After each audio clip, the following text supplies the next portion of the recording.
நம்ம எல்லாருமே கண்டிப்பாக சின்ன வயசில் ஒரு ஆர்சி கார் வாங்கி அதை அடுத்த நாளே வந்துட்டு உள்ளே என்ன இருக்குன்னு பிரித்து பார்த்துட்டு ஆர்வம் வந்திருக்கும். நிறைய பேர் பண்ணி பார்த்துருப்பீங்க. ஸோ அது மாதிரி ஒரு ஆர்சி கார்லேருந்து எடுத்த ஒரு பேட்ரி கம்பார்ட்மெண்ட் தான் இப்போ என்கிட்ட இருக்குது.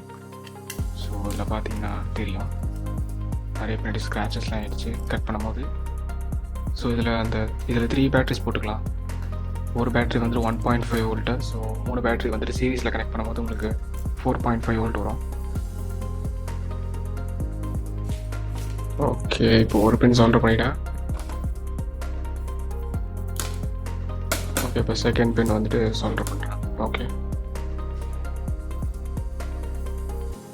இப்போ இதில் வந்துட்டு ஜம்பர் கேபிள்ஸ்னு ஒன்று இருக்குது. அது ப்ரெட் போர்டில் கனெக்ட் பண்ணுறதுக்கு யூஸ் பண்ணுவாங்க. அதில் 3 டைப்ஸ் இருக்குது: மேல் டு ஃபீமேல், மேல் to male and female to female.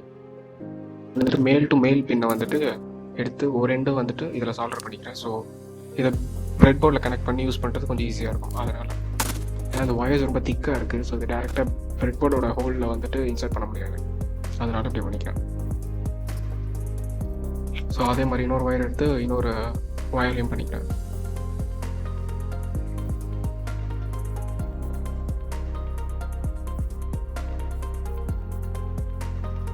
So இப்போ நான் சின்ன சர்க்கியூட் மாதிரி பில்ட் பண்ணிக்கிறேன் நம்ம டெஸ்ட் பண்ணுறதுக்காக. ஒரு LED 3 volt LED, normal 3 volt LED.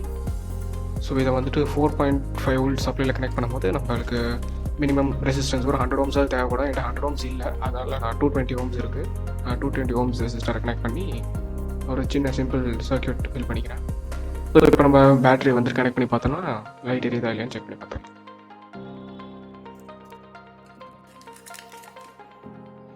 So ரெண்டு கனெக்ட் பண்ணியாச்சு.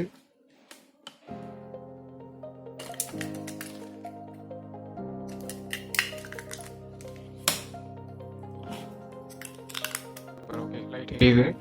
ஸோ ஓகே, இப்போ நம்மளுக்கு அந்த பேட்டரி கம்பார்ட்மெண்ட் வந்து கரெக்டாக ஒர்க் ஆகுது.